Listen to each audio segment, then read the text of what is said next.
New at 5:30, Kern County may have condemned an innocent man to die. Let me say that again.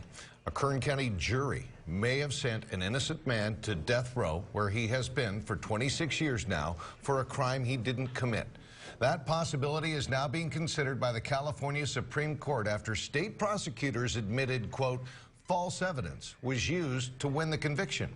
17's Olivia Lavoie spent the last month examining this case. She's the only reporter anywhere working on this story, and she has this exclusive report. Olivia? Jim, no one knows what the court will decide, but if the questions by the justices and oral arguments are any indication, there are grave concerns that a man may have been wrongfully convicted and sent to death row. The court might be preparing to set him free. Now, we want to warn you, some of the content in this story will be disturbing to some viewers. The people who live here in this apartment complex say they're shocked to find out what happened. 3 months before her second birthday, Consuelo Verdugo suffered major internal trauma to her body. She spent 8 days in 3 hospitals, treated by a dozen doctors. The question that needed to be answered, how did this little girl die? It was here in this quiet Delano apartment complex that the most brutal child abuse case in the city's history took place. It is difficult to believe that someone would do this to another human being. The man accused of killing the child, 42-year-old Vicente Benavides. Prosecutors told a jury that back in November 1991, Benavides was babysitting his live-in girlfriend's 2 daughters, a 9-year-old and 21-month-old Consuelo. The day turned tragic when Benavides said he found her outside, struggling to stay conscious. The only visible sign of injury was a bruise to her forehead. Doctors at Delano Regional Medical Center realized the baby had internal bleeding. She was transferred to KMC. KMC doctors determined the toddler had trauma to her genitalia and rectum. She was taken to UCLA, where she died. During the autopsy, it was determined Consuelo died in a horrific manner.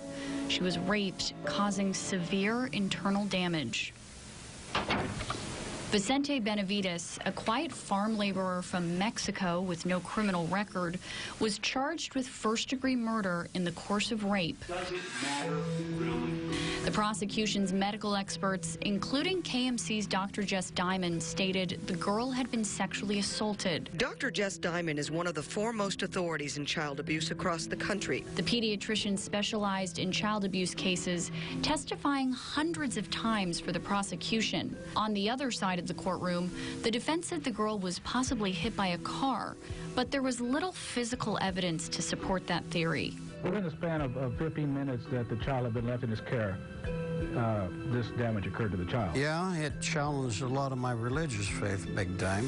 Gordon Jones was a juror. I just couldn't, in my mind, fathom someone killing, and in the fashion they did, a baby like that. We, the jury, He is the lowest form of human life, the murder of Consuelo Verdugo and I'm certainly not going to change what I call him. was committed by the defendant Vicente Figueroa Benavides, Child rape is killer. while the said defendant was engaged in the commission or attempted commission of rape. He should be put to death for his crimes. She had a lot of trauma and died from trauma, all inflicted within 15 minutes of time at the very least. Each juror voted for death, except for one. The last holdout was me for the death penalty. The jury foreman had a request. He asked the bailiff to have the judge to send in the pictures of that little girl again. They circulated those. And then he said, if that doesn't call for a death penalty, what does? A second look at the graphic crime scene photos resulted in a unanimous vote for death. Mr. Benavides has spent the last 24 years on death row, convicted of murder based on false evidence. This is where this case takes a big turn. 9 years ago, one of the prosecution's expert witnesses made a startling discovery. According to this declaration, Dr. Jess Diamond says in 2009, he was able to review all of Consuelo's medical records that weren't provided to him in 1990. 1991 or 1993. Diamond says after reviewing all of the medical records for the first time, he no longer believes the child was sexually assaulted. Furthermore, he says the cause of death determined by the pathologist is medically impossible. That's the extent of my knowledge, Counsel. And this habeas corpus petition says the initial medical staff did not observe any trauma to the girl's genitalia, supporting claims the injuries were inadvertently inflicted during medical procedures at the second or third hospital.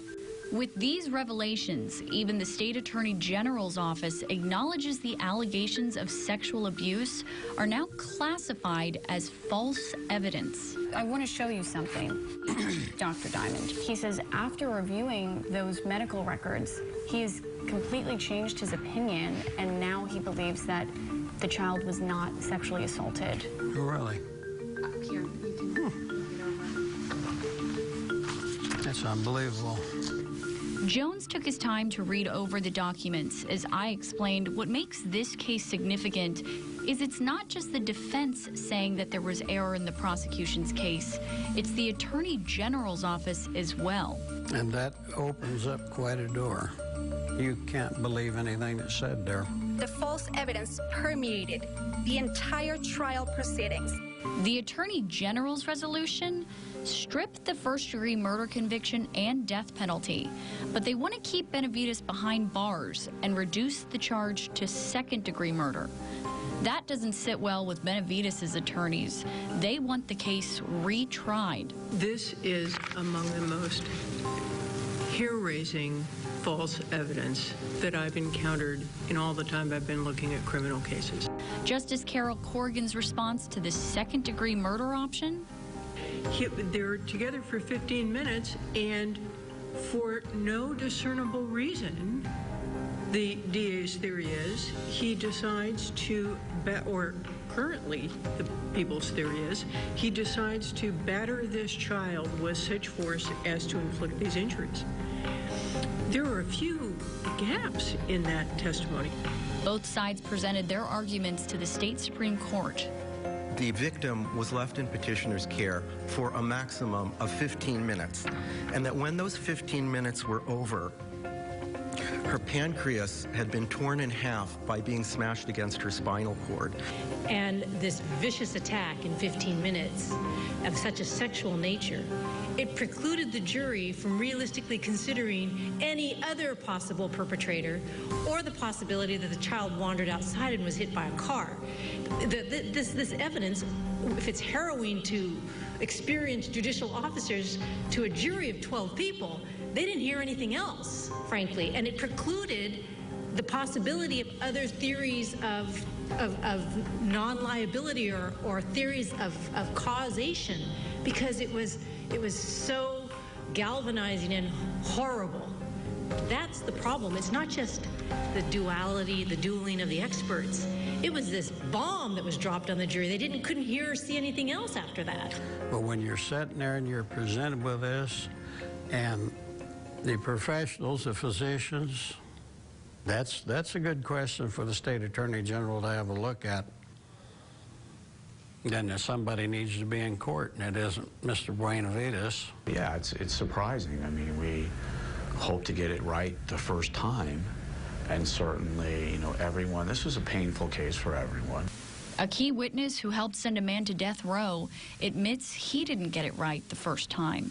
The physical difference in size. Most of what I learned about prosecuting child molest or other sexual assault cases came from Dr. Diamond. Dr. Diamond's change of opinion has sent a shockwave throughout this case. Dr. Diamond was present at the autopsy.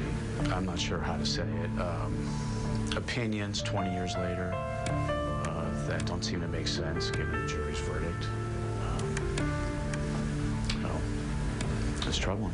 We still have a dead child here that there's no one really speaking for. All this time, this has went by. I even dreamt a lot about that trial. And we come down to this. And how are they going to hold another trial based on what?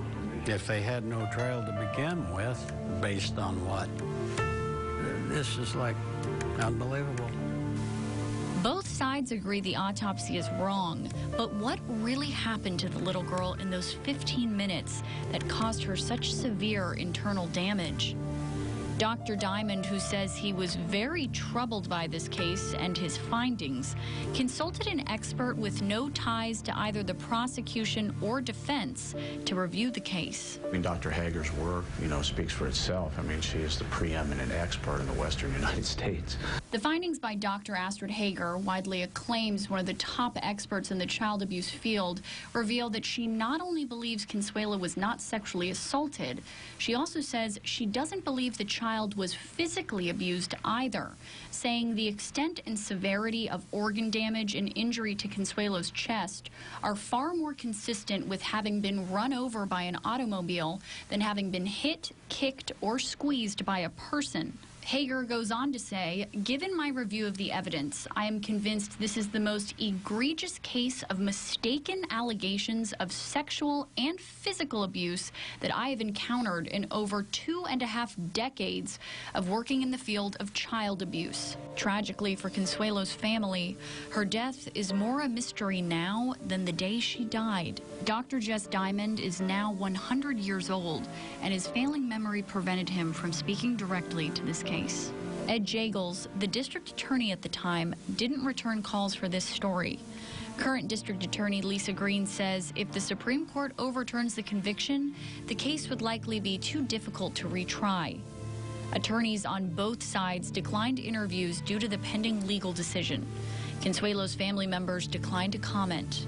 Vicente Benavides, now 68, continues to sit on death row, still denying he killed Consuelo. The state Supreme Court has until April 3rd to make its decision. Justices could send the case back to Bakersfield for a retrial, or they could find that Benavides is guilty of the lesser crime of second-degree murder, or they could let the conviction stand. If you'd like to learn more about this case, you can go to our website. We've got all the critical documents posted there, as well as extended interviews from the key players and a list of Kern County inmates on death row. If you have any questions, you can find me on Facebook and Twitter. For now, Olivia LaVoice, 17 News. Thanks, Olivia. Great job. Yeah.